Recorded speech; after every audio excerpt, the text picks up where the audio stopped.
오늘 이 시간 하나님의 위로와 은혜가 여러분의 삶 가운데 함께하길 간절히 소원하고 축복합니다.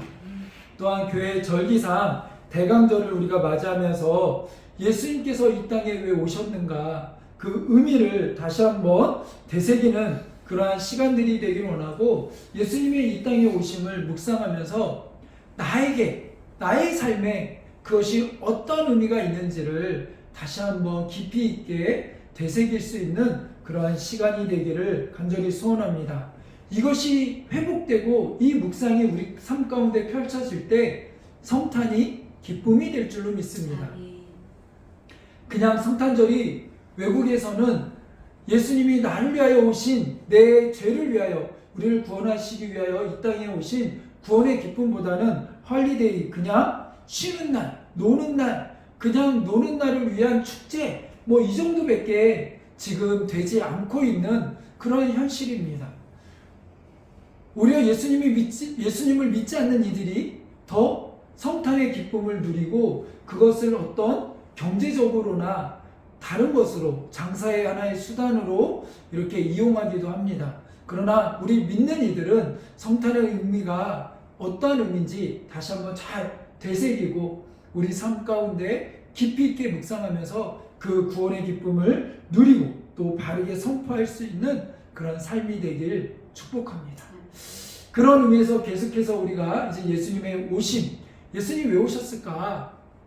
예수님이 오셔서 과연 무엇을 하셨을까? 그런 것들을 이렇게 하나둘 묵상해 보려고 하는데, 그 가운데 오늘은 예수님께서 마태를 부르시는 그러한 사건입니다. 오늘 마태복음에서는 마테라 이렇게 표현했지만 마가복음이나 누가복음에서는 세리 레이라고 표현이 되어 있어요. 그럼 어떤 게 맞을까요? 어떤 게 맞는 것 같아요? 네, 다 맞습니다. 같은 인물이에요. 근데 레위라고 불렸다가 예수님을 만나고 나서 이제는 마테라고 그 이름을 바꾸게 되고 온전히 마테라는 이름으로 이렇게 사용이 되어지죠. 보통 유대인들은 이름을 보통은 2가지 이상을 씁니다. 그래서 다른 성경에서는 마가복음이나 누가복음에서는 레위라고 소개했지만 오늘 마태복음에서는 마테라고 소개하고 동일 인물임을 여러분 생각하시면서 오늘 말씀을 봤으면 좋겠어요. 오늘 말씀의 내용은 간단합니다. 예수님께서 이제는 세간에 앉아있는 마태를 보시고 어떻게 해요? 마태를 부르신 거예요. 마태야, 이제는 일어나 나를 따르라 라고 말씀하신 거예요. 그 말씀에 마태가 따르게 되어집니다. 그리고 예수님을 따르는 마태, 이제는 그 주변에 많은 이들이 마태의 집에 와가지고 함께 예수님과 식사를 하게 되어집니다. 근데 그거를 보고 이제는 바리새인들과 서기관들이 뭐라고 이야기합니까? 어찌하여 예수님은, 하나님의 아들로 왔다고 한 예수님은, 왜 구원자로 오신 이 땅에 그 하나님의 아들 예수님은 우리 같은 서기관들과 바리새인들과 우리같이 예수님을 위하여 열심을 내는 우리와 밥을 먹지 아니하고 저런 죄인들하고 저런 이들하고 밥을 먹는가? 라고 따지게 되어지죠. 제자들을 통하여 쉽게 얘기하면 민원을 넣은 거예요. 왜 그러냐? 그러면 안 되지 않느냐? 라고 이야기한 거죠.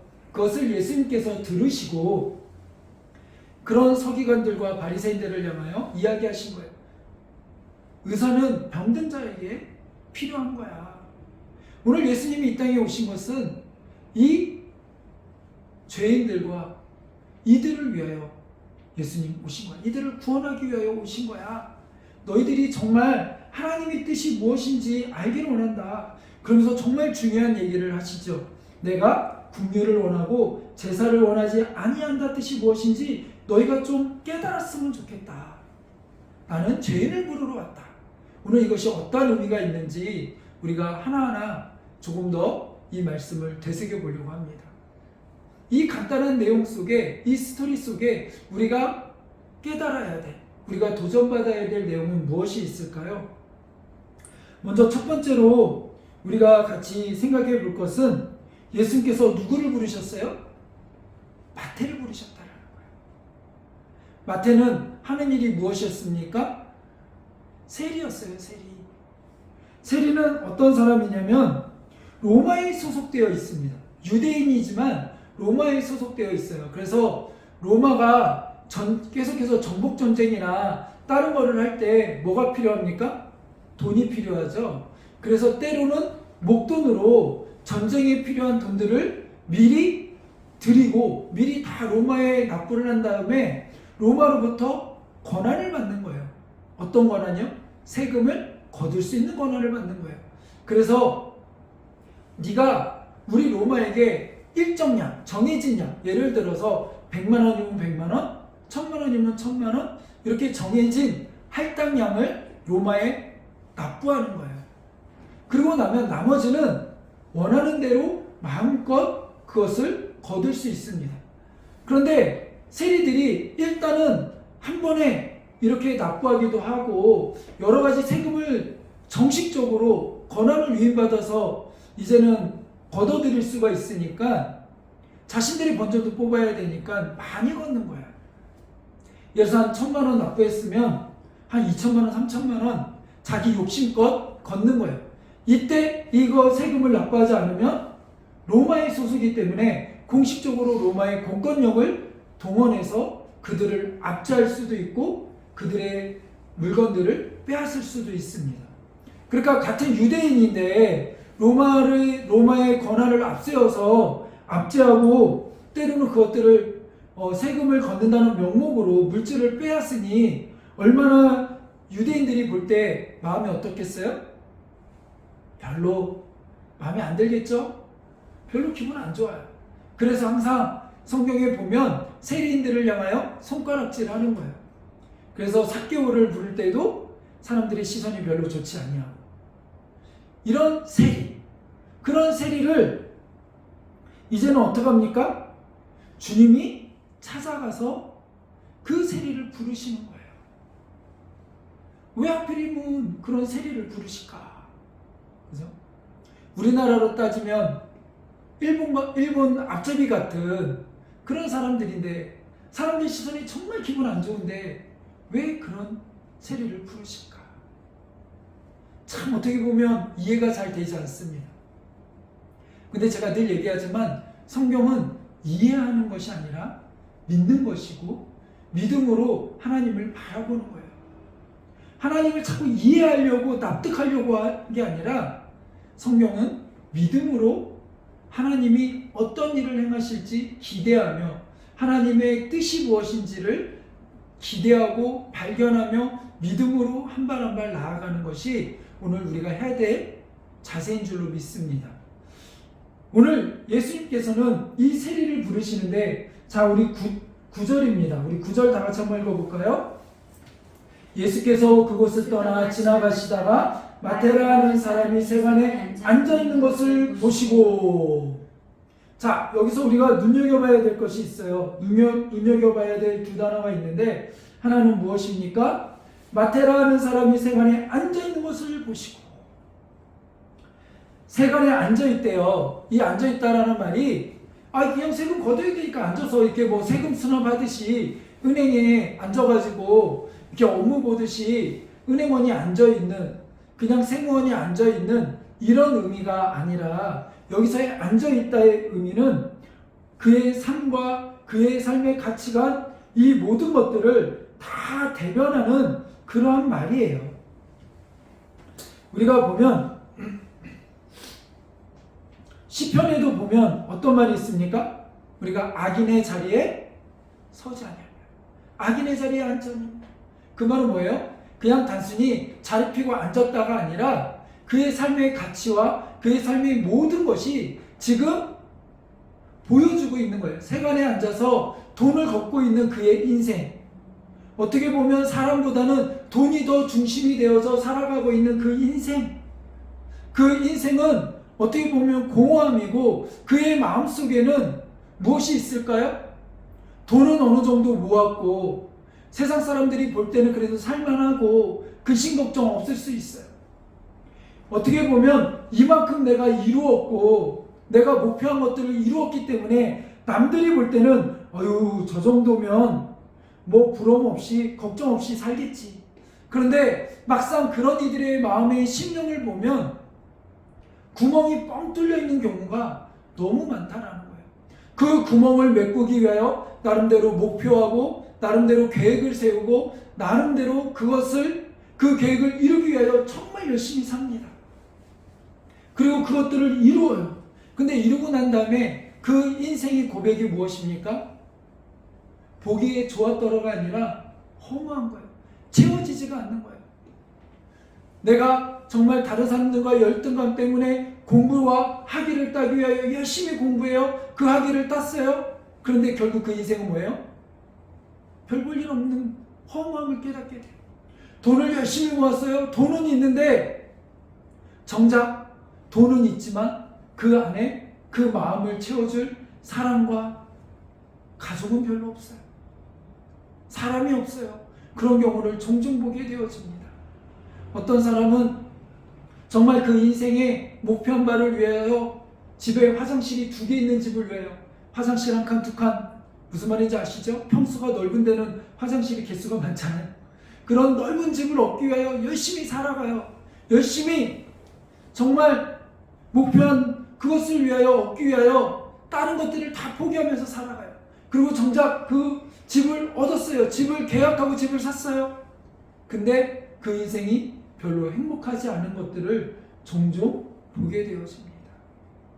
삭개오의 인생이 그랬고 마태의 인생이 그랬어요. 그런 마태의 삶을 주님이 보시고 그 심령을 보시고 그렇게 허망한 인생 가운데 있지 말고 이제는 그 인생의 본질, 그 인생의 조금 더 나은 삶을 위하여 그 마음을 만지시기 위하여 하나님은 마태의 삶을 터치하시는 거예요. 그 인생 가운데 개입하시기 위하여 찾아오셔서 그를 부르시는 거예요. 그리고 마태를 부르시고 마태의 삶을 바꾸어 놓으시는 거예요. 오늘 이것이 하나님의 은혜인 줄로 여러분 믿으시기 바랍니다. 나는 마태가 아니라고 생각하지 마세요. 어떻게 보면 우리의 인생이 마태와 같은 삶이에요. 하나님 없는 인생, 아니 하나님을 부른다고는 하지만 하나님과 상관없이 내 공허함을 채우기 위하여, 내 욕심을 채우기 위하여, 내 욕망을 채우기 위하여 내 열심으로 살아가는 모든 인생들이 마태와 같은 인생일 수 있습니다. 다른 이들을 짓밟지는 않았지만 다른 사람들에게 피해주지는 않았지만 그들을 품지 아니하고 그들의 아픔과 그들의 어떠한 어려움을 돕기보다는 내 중심으로 나만 바라보며 살아가는 인생들, 내 목표한 바를 이루기 위하여 그것만 바라보는 인생들, 참 허망한 인생이죠. 정말 그런 인생들이 너무나 많습니다. 너무나 많습니다. 사회적으로는 정말 많은 것을 다 가지고 있는 것 같고 물질도 많이 갖고 있지만 그 마음에 뻥 뚫린 그 마음을 무엇으로 채울 수 없어서 오늘날에도 2020년에도 마태와 같은 그런 허망한 삶의 가치를 가지고 살아가는 인생들이 너무나 많아요. 남의 얘기가 아니라 가만히 살펴보면 교회 안에도 너무나 많다라는 거예요. 그런 인생의 가치관을 가지고 살아가는 마태, 하나님은 포기하지 아니하시고 그 인생 가운데 찾아오셔서 그 인생을 만지시기 위하여 부르시는 거예요. 마태야, 오늘 하나님께서 우리를 부르시는 그 음성을 듣기를 원합니다. 사랑하는 아들아, 삭개오를 부르시듯 마태를 부르시듯 오늘 우리를 부르시고 우리 인생 가운데 주님은 개입하기를 원하세요. 뭐 하기 원하신다고요? 개입하기를 원하세요. 마치 야곱이 이제는 부모의 집을 떠나서 삼촌의 집을 갈 때 어떡합니까? 처음으로 밖에서 잡으는 거예요. 집 아닌 밖에서 처음으로 잡으는 거예요. 그러니 얼마나 두렵고 떨리겠어요? 그 두렵고 떨리는 상황 가운데 이제는 돌베개에 메고 잠을 자는데 하나님이 꿈속에 계시하는 거예요. 그 꿈에 하늘과 이제는 땅에 사다리를 놓으시고 왔다 갔다 하시는 그러한 꿈을 꾸게 하세요. 그 꿈의 의미가 무엇입니까? 야곱아, 너 혼자 아니라 네 인생 가운데 내가 개입할 거야. 깊숙이 개입해서 내가 너에게 준 꿈과 비전, 너에게 보여준 것, 내가 너에게 약속한 모든 것들을 이룰 거야. 아브라함에게 약속하셨던 것, 이제는 이삭을 통하여, 이제는 나아가 너를 통하여, 야곱을 통하여 이루시겠다라는 하나님의 선포인 거예요. 근데 네가 이룰 수 없기 때문에 내가 너의 삶 가운데 너와 함께 할 거야. 그걸 보여주시는 거예요. 그래서 야곱의 고백이 무엇입니까? 하나님이 집에만 있는 줄 알았는데, 엄마 아빠의 하나님인 줄 알았는데 그 하나님이 이제 나의 하나님이시군요. 그것을 깨닫게 된 거예요. 이와 마찬가지로 오늘 하나님은 마태를 부르시는 거예요. 그리고 이제는 허망했던 인생의 가치가 이제는 돈이었던, 다른 사람은 아무것도 없던, 내가 중심이던 그 인생 가운데 하나님이 찾아오셔서 이제는 마태의 인생 가운데 하나님이 개입하시는 거예요. 그 놀라운 축복을 마태는 경험하는 거예요. 근데 이때 하나님은 설득하지 않으세요. 마태야, 일로 와봐. 지금부터 내가 너를 설득할게. 자, 나를 믿고 따라라. 이렇게 얘기하지 않으세요. 너의 인생을 내가 이렇게 얘기해. 너 지금 자산이 한 100조 되니? 내가 200조로 올려줄게. 이렇게 설득하거나 딜하지 않으세요. 선포하세요. 아멘. 나를 따르라. 아멘. 오늘 이것이 우리에게 왜 중요하냐면, 우리는 종종 복음을 전할 때, 다른 사람에게 복음을 전할 때 때로는 그들을 설득시키려고 애쓸 때가 있어요. 예수님 믿어야 돼. 예수님 믿으면 어떤 일이 벌어지는데요? 나를 좀 설득해 보세요. 이런 사람이 너무나 많아요. 그리고 그런 이들을 향하여 우리는 어떻게든 설득해 보려고 하고 그들을 이해시키려고 합니다. 근데 여러분, 설득이 안 돼요. 설득해서 될 문제가 아니에요. 어떻게 설득하실 거예요? 기독교는 설득과 이해의 종교가 아니에요. 선포의 종교예요. 하나님 우리 가운데 찾아오셔서 선포하셨다. 복음은 선포하는 것입니다. 하나님이 우리를 찾아오셔서 우리를 사랑하시고 우리를 구원해 주셨다는 사실을 선포하는 거예요. 그들이 믿든지 안 믿든지 그것은 우리의 문제 아니에요. 근데 우리는 어떻게든 그들을 설득하려고 하고 그들과 나중에는 그것이 싸움이 되고 다툼이 되고 좀 믿으라니까 나중에는 짜증이 되고 그렇습니다. 그럴 필요 없어요. 여러분, 복음이 이해가 돼서 여러분 믿으셨습니까? 하나님이 이해가 돼서 여러분 이 자리에 와 계세요? 그러면 잘못 믿고 계시는 거예요. 하나님의 그 크신 뜻을 어떻게 이해해요? 그냥 우리가 믿음으로 믿고 그 다음에 지나고 나서 보니까 하나님이 이렇게 이해하셨구나, 하나님이 이렇게 우리를 이끄셨구나 라고 믿는 거지, 믿어지는 거지. 그리고 지나고 나서 경험으로 아는 거지 이해하는 게 아니에요. 우리는 하나님을 자꾸 이해하려고 하고 납득하려고 하면 우리의 신앙은 잘못된 거예요. 하나님이 이해될 수가 없어요. 하나님은 우리의 작은 생각에 갇혀지시는 그런 분이 아니에요. 자꾸 하나님 우리의 생각으로 가두려고 하지 마세요. 하나님은 기대하는 거예요. 믿음으로 믿고 바라보는 거예요. 오늘 우리 안에 여러 가지 어려움이 있고 힘듦이 있을 수 있어요. 그러면 우리는 하나님이 해결해 주시겠지 라고 믿는 거지, 하나님이 이렇게 하실 거야, 이렇게 하실 거야, 이렇게 하실 거야 라고 이해하면서 하나님을 강요하는 하나님이 아니에요. 그래서 우리는 종종 그런 잘못을 종종 범할 때가 있어요. 오류를. 어떤 오류냐면, 우리는 성경을 통하여 하나님이 홍해바다를 가르신 것을 압니다. 그러니까는 우리는 자꾸 하나님한테 어떻게 기도해요? 하나님, 내 앞에 이 문제가 있습니다. 이 어려움이 있습니다. 홍해바다 갈라 주시옵소서. 우리는 계속해서 내가 이해한 대로, 내가 본 대로, 내가 경험한 대로 홍해바다만 갈라달라고 기도할 때가 정말 많아요. 근데 하나님은 이번에는 홍해바다를 가르치는 것이 아니라 홍해 바다 위를 걷게 하실 수도 있고, 때로는 그 위를 날게 하실 수도 있고, 때로는 그 방향을 틀어서 다른 곳으로 우리의 삶을 이끌어 가실 수도 있는 분이에요.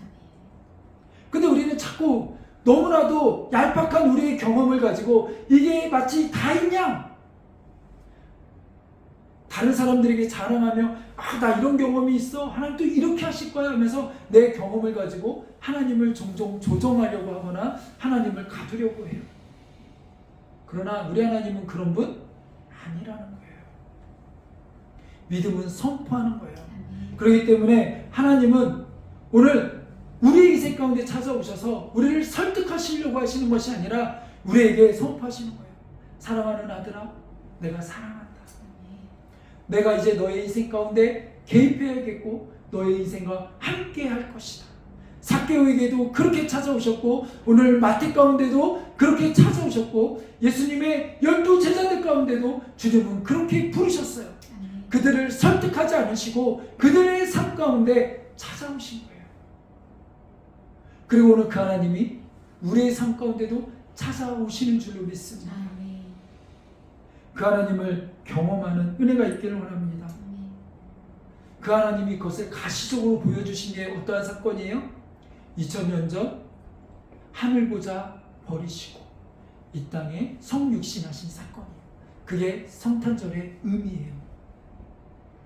그래서 우리가 성탄절을 대할 때마다 정말 내 삶 가운데 개입하여 오신 그 주님의 놀라운 은혜를 기억해야 되고, 성탄절은 그것을 기념하고 페스티벌하는 거지만 그 의미는 매주 우리의 삶 가운데 되새겨져야 되고 매일의 삶 가운데 우리 안에 되새겨져야 되고 기억되어져야 되는 거예요. 그런 은혜가 있기를 간절히 소원하고 축복합니다. 오늘 첫 번째 의미가 뭐라고요? 우리가 첫 번째 우리에게 도전해주는 그 도전이 무엇입니까? 주님이 우리의 인생 가운데 찾아오셨다는 거예요. 내 가치관과 세상의 가치관과 세상의 방식으로 살아가는 그런 마태의 삶을 보시고, 거기에 주저앉아 있는 마태의 삶을 보시고 거기서 일어나 새로운 삶으로 터닝 포인트를 만들어 주시는 하나님, 그 하나님의 은혜가 오늘 우리 가운데 임하기를 간절히 소원하고 축복합니다. 아멘. 두 번째로 우리가 생각해 볼 것이 있습니다. 두 번째로 생각해 볼 것은 오늘 주님이 이제는 마태를 통하여 어떻게 합니까? 마태 주변에 있는 많은 죄인들과 세리들과 함께 식사하는 것을 보게 되어집니다. 이제는 마태를 통하여 마태 주변에 있는 많은 이들이 몰려들기 시작해요. 도대체 무슨 일일까? 그리고 같이 모여서 뭐합니까? 식사 교제를 합니다. 근데 이것이 왜 의미 있는 사건이냐면, 식사한다는 것이 오늘날 우리는 그냥 밥 한 끼 먹고 뭐 이럴 수도 있지만, 이 당시 문화에서의 밥을 먹는다라는 것은 대단한 의미가 있는 거예요. 밥 한 끼를 먹더라도 이들은 전략적으로 같은 급끼리, 우리가 좀 이렇게 표현하고 그랬지만 같은 레벨끼리, 상류층이면 상류층, 뭐 그 급들끼리 밥을 먹는 거예요. 그래서 어떻게 하면 조금 더 나보다 높은 사람 보면 밥을 먹을까 애쓰는 거고, 그것이 또 하나의 내 자신을 드러내는 프라이드가 되기도 합니다. 그리고 또 이들은 밥을 먹는다는 의미는 또 하나의 공동체가 되는, 하나 되어지는 그런 의미예요. 그러니까 그 사람, 저 사람과 이 사람이 내가 밥을 먹는 상대방과 내가 같다라는 것을 드러내는 거예요. 그래서 갈라디아서도 보면 어떤 사건이 나오냐면, 베드로와 바나바와 몇몇 유대인들이 이제는 안디옥 교회를 방문을 합니다. 그리고 거기서 그들과 교제하면서 그들과 같이 밥을 먹는 사건이 벌어져요. 근데 안디옥 교회는 이방인들이잖아요. 할례받지 않은 이방인들이에요. 그러니까 그들과 같이 밥을 먹는다라는 것은 하나 되어짐이고 그들을 인정하는 그러한 사건인 거죠. 그런데 그렇게 밥을 먹고 있는데 어떤 일이 벌어집니까? 베드로가 화들짝 놀라서 도망가는, 피하는 그러한 사건이 벌어져요. 왜요? 예루살렘에서 야고보가 보낸 사람들이 이제는 베드로를 만나러 온 거예요. 그러니까 예루살렘 그 교회에서 이렇게 온 거죠. 사람들이 왔다는 소식을 듣고 베드로가 이제는 도망간 거예요. 왜 도망갔을까요? 이방인들과 밥을 먹는 것 자체가 꺼리낌이 있으니까. 그것을 보고 바울이 어떻게 책망한 거예요. 그러니까 그만큼 이들에게는 이 밥 먹는 거 하나 자체가 되게 민감한 사건인 거예요. 근데 하나님은 이미 베드로에게 사도행전에도 어떤 일이 있었습니까? 고넬료 가정, 이방의 가정인데 거기에 가서 같이 머물면서 밥을 먹으면서 그 가정 가운데 유하면서 거기에 무엇을 전하라고 이야기하십니까? 복음을 선포하고 복음을 전하기를 원하셨어요. 그 가운데 베드로가 가지 않을까봐 베드로에게 끊임없이 환상으로 보여주셨어요. 더러운 것들을 보여주시면서 그것들이 먹고 마시는 게 더 이상 문제되지 않음을 보여주셨다라는 거예요. 그러니까 하나님 아버지의 마음을 잘 이해했다라면 그렇게 하지 않았을 거예요. 하나님 아버지의 마음은 그들을 위하여, 이방인들을 위하여 하나 되어짐을 원하셨어요. 무엇으로요? 복음으로. 복음으로. 주님은 그것을 또 보여주시는 거예요. 그것을 계속해서 우리에게 알려주시는 거예요. 그래서 저희들과 같이 계속해서 밥을 먹고 그들과 함께 유하시면서 하나님 나라에 대해서 선포하시는 거예요. 그들의 삶 가운데 하나님 나라가 임해야 된다라고 이야기하시는 거예요. 그 하나님의 나라는 어떻게? 예수 그리스도의 십자가의 복음으로 들어가는 거예요. 그것을 하나님이 우리를 위하여 준비하고 계심을, 예비하셨음을, 이미 우리 가운데 임하였음을 선포하시는 거예요. 그 현장이 바로 함께 밥을 먹으며 식탁교제를 나누는 현장인 거죠. 근데 그 현장을 보고 누가요? 바리새인들과 서기관들이 이제는 민원을 폭주하게 되는 거예요. 근데 이것이 우리 입장에서는 민원 폭주고 뭐 이런 사람들이 다 있나 하겠지만 이들의 문화에서는 납득이 안 가는 거예요. 이 불만과 이 민원이 어떻게 보면 당연한 거예요. 왜요? 같은 밥을 먹는다는 건 같이 하나됨이잖아요. 이들의 상식에서 이해가 안 되는 거예요. 어떻게 하나님의 아들이 그들과 밥을 같이 먹을 수 있습니까? 밥을 먹는다면 우리랑 같이 먹어야죠. 하나님의 아들이 와가지고 우리처럼 열심히 신앙생활하는 우리 바리새인들과 서기관들과 우리들하고 밥을 먹어야지. 어떻게 저는 죄인들하고 저들과 함께 합니까? 도저히 말이 되지 않습니다. 근데 이것이 이 당시에는 상식이고 합당한 말일 수 있어요. 그러나 하나님의 생각은 다르다라는 거죠. 다르다라는 거예요. 그러면서 예수님이 그들의 이제는 생각과 모든 걸 읽으시고 그들에게 뭐라고 답변하십니까? 그것이 오늘 12절과 13절인데 이렇게 예수님께서는 답변하십니다. 예수께서 들으시고 이르시되 건강한 자에게 의사가 쓸데없고 병든 자에게라 쓸데있느니라. 너희는 가서 내가 긍휼을 원하고 제사를 원하지 아니하노라 하실 뜻이 무엇인지 배우라. 나는 의인을 부르러 온 것이 아니요 죄인을 부르러 왔노라 하시니라. 정말 귀한 말씀이죠. 예수님 이 땅에 왜 오셨대요? 병든 자를 고치러 오셨대요. 죄인을 부르러 오셨대요. 그렇기 때문에 내가 여기 이들과 밥 먹는 거 당연한 거야. 나는 이것 때문에 왔어. 라는 거죠. 이것이 오늘 우리에게 큰 위로와 또한 은혜가 되는 줄 여러분 믿으시기 바랍니다. 가끔 아이들을 상담하다 보면 그런 아이들이 있어요. 내가 부모에게 예쁨 받기 위하여, 부모에게 인정받기 위하여, 부모의 사랑을, 혹시 부모가 나를 싫어하거나 밀어내거나 때로는 부모에게 버림받지 않을까 해서 부모에게 잘 보이려고 애쓰는 아이들이 있어요. 그렇게 하지 않아도 된다고 이야기해도 그렇지 않는, 그거를 믿지 못하는 아이들이 있어요.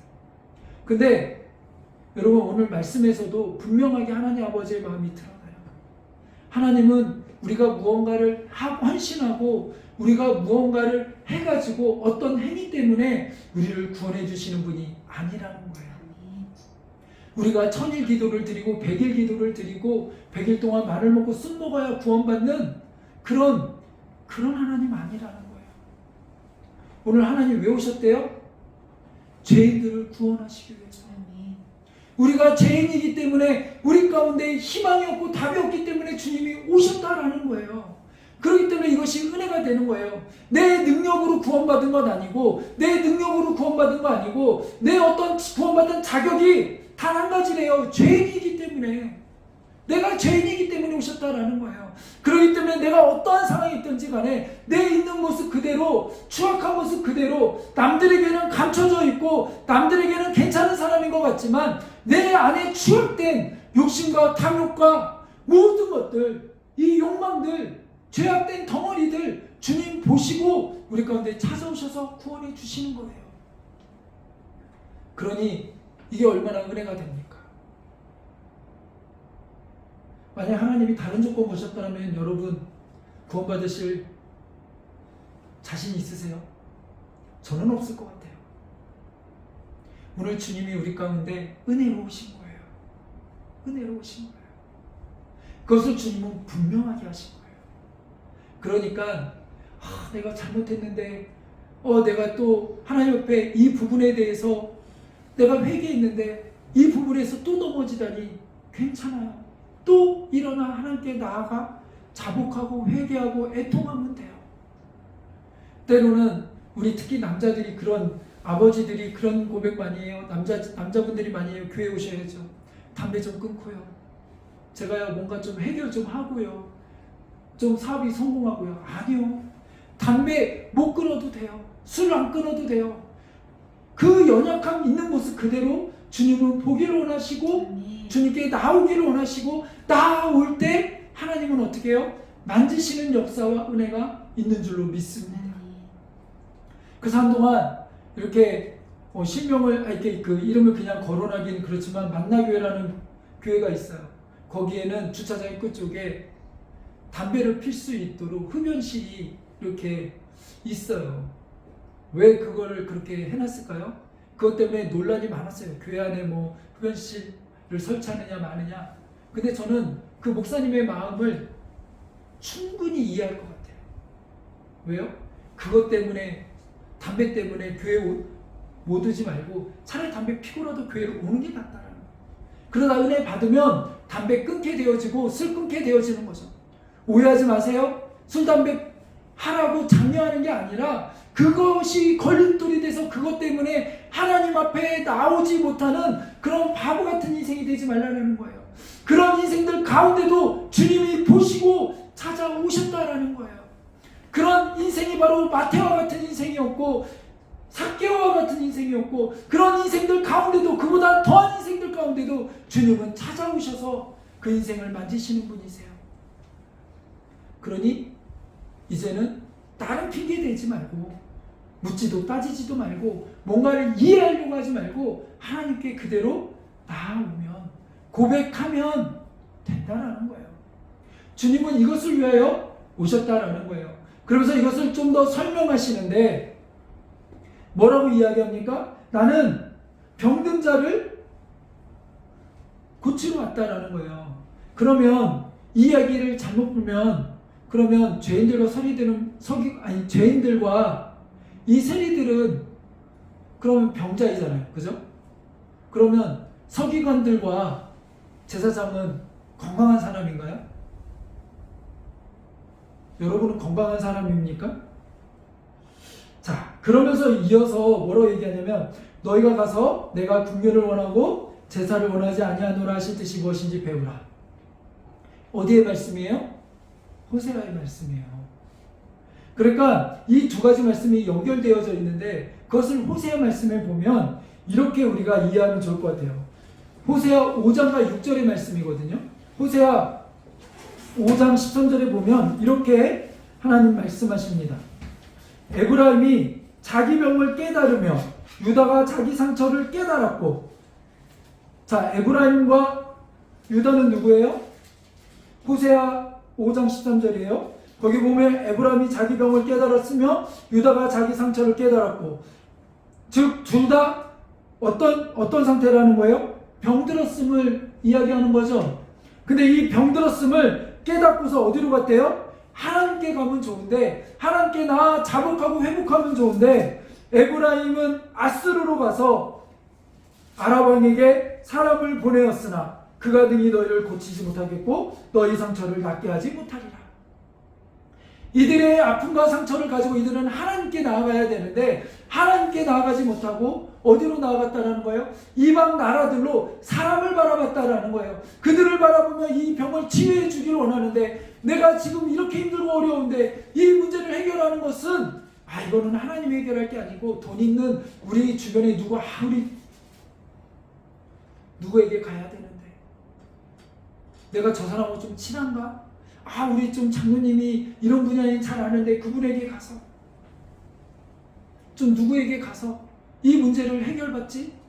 하나님이 아니라 자꾸 눈에 보이는 사람을 의지하고 환경을 의지하고 이랬다라는 거예요.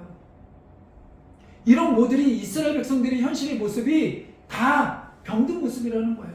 그러니까 우리의 삶 가운데 온전히 하나님의 뜻을 알지 못하고 하나님의 뜻대로 행하지 못하는 이들이 다 병든 자라는 거예요. 그러니까 지금 어떻게 보면 바리새인들과 서기관들도 건강한 사람이 아니라 병든 자야. 근데 조금 더 응급이냐 아니냐 이 차이가 아닌가 싶어요. 그러면서 주님이 뭐라고 얘기하십니까? 호세아 이제 넘어가서 6장 6절에는 뭐예요? 이 백성이 하나님의 아는 지식이 없음으로 망하는도다. 아니 이 당시에 하나님을 제일 잘 알고 하나님이 직접적으로 제사의 방식을 알려주시고 성막을 어떻게 지어야 되는지 알려주시고 하나님이 직접적으로 개입하신 그러한 민족이 나라가 어디에 있습니까? 이스라엘 말고 또 있나요? 없잖아요. 근데 이스라엘 백성을 향하여 하나님을 아는 지식이 없음으로 망한대요. 이 당시에 서기관만큼 바리새인들만큼 믿음을 지키고 믿음으로 행하려고 애썼던 그런 이들이 어디 있습니까? 오히려 이 행위가 자랑이 될 정도로 이들은 열심히 있었던 종교적 그런 사람들 아닙니까? 오늘 이걸 통하여 우리는 다시 한번 우리의 삶과 한국교회가 되돌아봐야 될 줄로 믿습니다. 우리 한국교회는 그냥 하나님이 세우신 게 아니에요. 각 교회들 하나님 그냥 세우신 게 아니에요. 교회들마다 하나님이 뜻과 이유와 목적을 가지고 세우신 줄로 믿습니다. 그것이 무엇인지 다시 한번 되돌아보며 하나님 아버지의 마음으로 나아가야 될 줄로 믿습니다. 하나님 아버지의 마음은 단 한 가지예요. 아프고 병들고 하나님을 모르는 이들을 품고 그들을 구원하기를 원하세요. 이것이 오늘날 교회에게 주신 사명이에요. 각 교회들마다 이제는 그 은사와 뜻을 가지고 각자 교회에게 주신 은사와 달란트를 가지고 이제는 이 사명을 감당하는 거예요. 감당하는 거예요. 우리 함께하는 교회는 그 사명을 감당하기 위하여 이제는 함께하는 발달 심리상담센터를 통하여서 그들의 마음을 만지기도 하고 전문적으로 더 그것들을 돕고 있는 거예요. 그리고 함께하는 우리 사무엘스쿨을 통하여 그 조금 더 말씀이 신앙이 삶으로 될 수 있도록 삶 가운데 하나님을 경험할 수 있도록 그 삶 가운데 하나님을 경험하며 비전이 되도록 꿈이 되도록 그것들을 세워가는 거예요. 그것이 우리 함께하는 교회에게 주신 꿈과 비전이고 사명이고 우리 가운데 찾아오셔서 우리에게 하나님이 선포하신 뜻입니다. 이것을 위하여 우리는 나아가는 거예요. 각 교회들이 이제는 각자 주신 사명, 그거에 대한 가장 본질은 무엇이라고요? 잃어버린 영혼을 찾고 잃어버린 영혼을 구원하며 눈물을 흘리고 애통하며 고통 가운데 있는 이들을 치유하고 만지고 하나님 나라가 임하였음을 선포하는 거예요. 이해시키는 거 아니에요. 납득하는 거 아니에요. 우리가 가끔 상담을 하다 보면 그런 분들 되게 많으세요. 내가 어떤 상태인지 한번 맞춰봐. 마치 네가 나 잘 아는지 모르는지 한번 맞춰봐. 나 좀 납득시켜봐. 이런 분들 정말 많아요. 근데 우리는 납득시키는 사람들이 아니에요. 그냥 이해하려고 애쓰는 거고 하나님의 사랑으로 품으려고 애쓰는 거고 그것이 하나님의 뜻이기 때문에 그들에게 나아가는 거예요. 나아가는.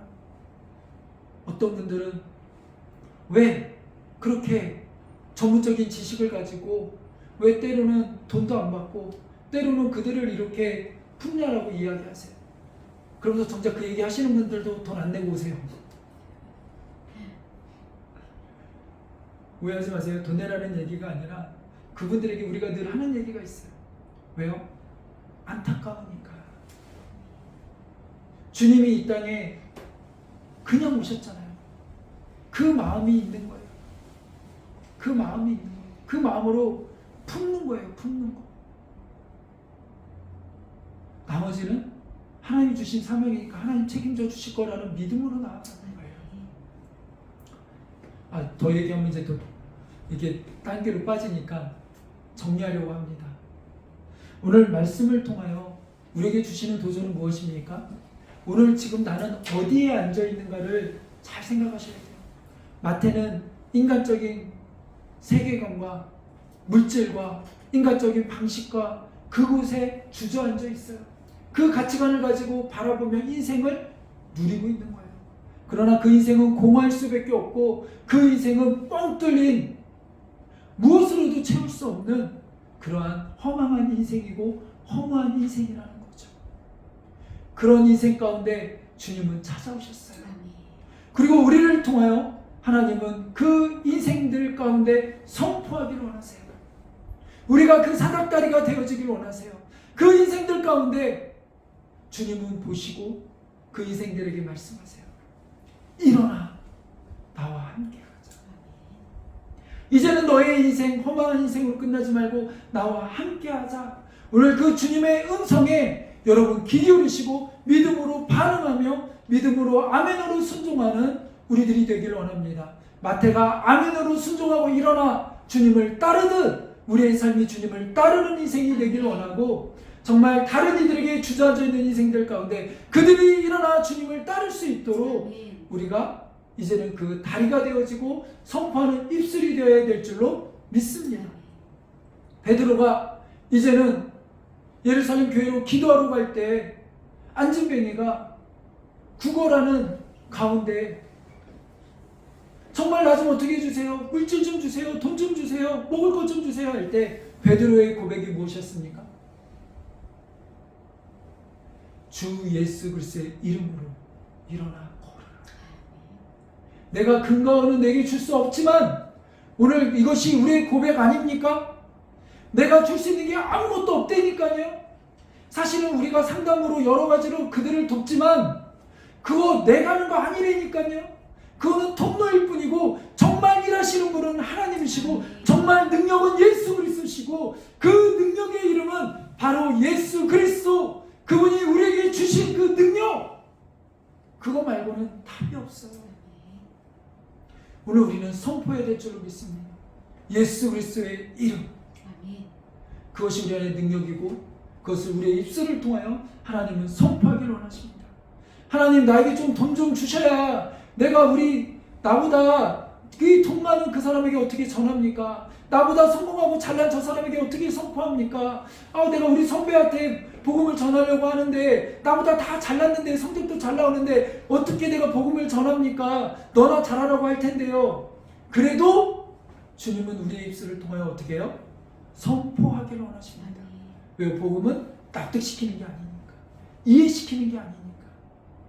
하나님 아버지의 마음으로 우리는 하나님이 하라는 대로 선포하면 하나님이 하시는 일을 볼 줄로 믿습니다. 오늘 우리는 우리의 마음을 하나님께 온전히 드려야지 우리의 마음 가운데 하나님을 조정하거나 하나님을 자꾸 가두려고 하면 안 돼요. 그러지 않는 우리가 되기를 간절히 소원합니다. 우리 시간 함께 기도하기 원합니다. 우리 기도할 때 먼저 한 가지는 우리 안에 우리 주변에 마태와 같은 인생이 있습니까? 생각나게 하시는 이들이 있습니까? 그들을 위하여 기도하시기 바랍니다. 또 하나, 혹시 내 인생이 마태와 같은 인생으로 어느덧 또다시 주저앉아 있지는 않습니까? 나는 은혜의 자리, 주님과 함께 앉아 있습니까? 아니면 세간에 앉아 있는 마태와 같은 그런 모습은 아닙니까? 그것을 위하여 기도했으면 좋겠습니다. 마지막 한 가지 더 교회를 위하여 기도했으면 좋겠습니다. 하나님이 주신 마음, 그 마음을 가지고 이제는 정말 주님 앞에 주님과 함께 그들을 품을 수 있는 우리들이 되게 해달라고 우리 같이 함께 기도하겠습니다.